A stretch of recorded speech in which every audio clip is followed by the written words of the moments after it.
Reconnaître un pervers narcissique. I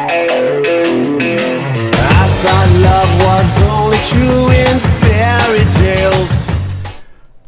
Salut gang, Carl Gauthier, production Océane. J'espère que je vous retrouve dans une forme splendide. Moi, je le suis. Je remonte la pente, tranquillement pas vite, un jour à la fois. Mon sujet aujourd'hui, reconnaître un pervers narcissique.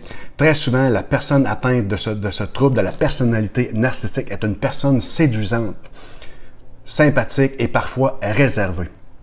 Je vais me servir du « il » au masculin, mais ça se rattache aussi à elle, parce qu'il y a des pervers narcissiques autant féminins que masculins. Fait qu'il plaît par son côté flatteur et charmeur. Au début de la relation, il vous traite comme un dieu grec et pour une femme, une déesse grecque.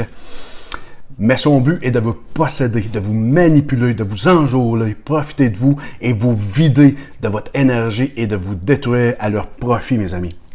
D'après le psychanalyste Jean-Charles Bouchon, la vraie différence viendrait de l'origine même de ces troubles. Le pervers narcissique a souvent eu un père absent ou déficient.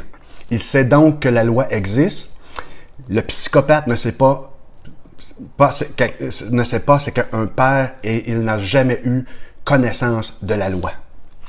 Les pervers narcissiques entretiennent une communication floue, changent fréquemment d'opinion, racontent des mensonges, se racontent des histoires et se croient, éprouvent de la jalousie chronique, n'éprouvent aucune empathie, est incapable d'avouer ses torts et d'assumer la responsabilité de ses actes, est incapable de reconnaître les besoins ou les sentiments d'autrui et est continuellement en quête de reconnaissance ou de succès, présente parfois plusieurs visages, par exemple le passage d'une profonde tristesse à une colère hystérique, mes amis, éprouve une certaine jouissance face à la souffrance, à vous faire souffrir, cherche à vous contrôler, manipuler et à vous enjôler.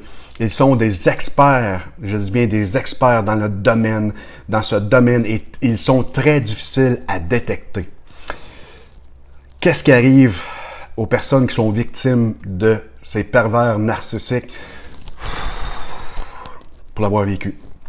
Ressent de la culpabilité, se sent dévalorisé, mes amis, reçoit de nombreuses critiques, ne se sent pas lui-même, sent qu'il doit faire extrêmement attention à tout ce qu'il dit, à tout ce qu'il fait pour ne pas le contrarier, se sent détruit moralement et vidé de son énergie, plus aucune estime de soi, peut même songer au suicide pour mettre fin à ce cauchemar.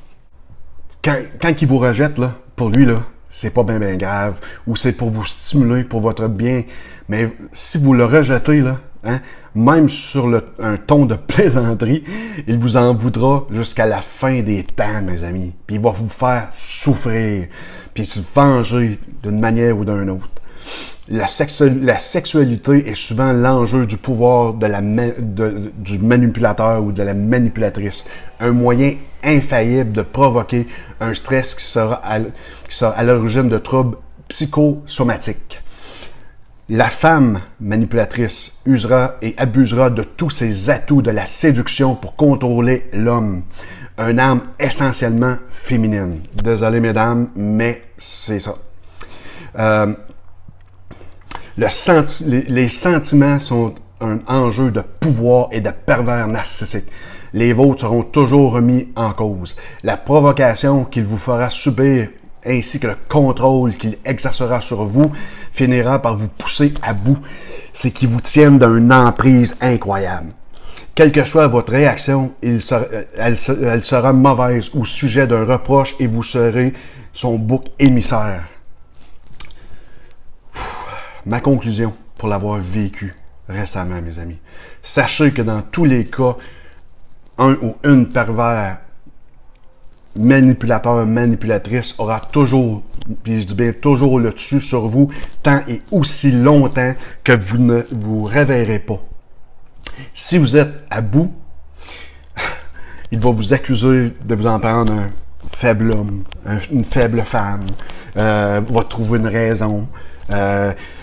Une seule solution dans la plupart des cas, mes amis, c'est de fuir avant que les amis et la famille soient manipulés à leur tour et se retournent contre vous, mes amis, et que vous soyez seuls.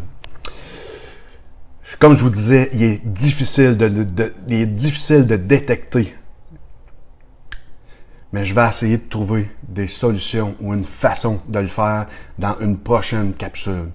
Puis si aujourd'hui je vous en parle, c'est parce que je viens de le vivre. Tel un phénix, je renais de mes cendres. Propulse ta vie, toi aussi, car tout est possible. C'était Carl Gauthier pour Production Océane. Je vous aime, les amis.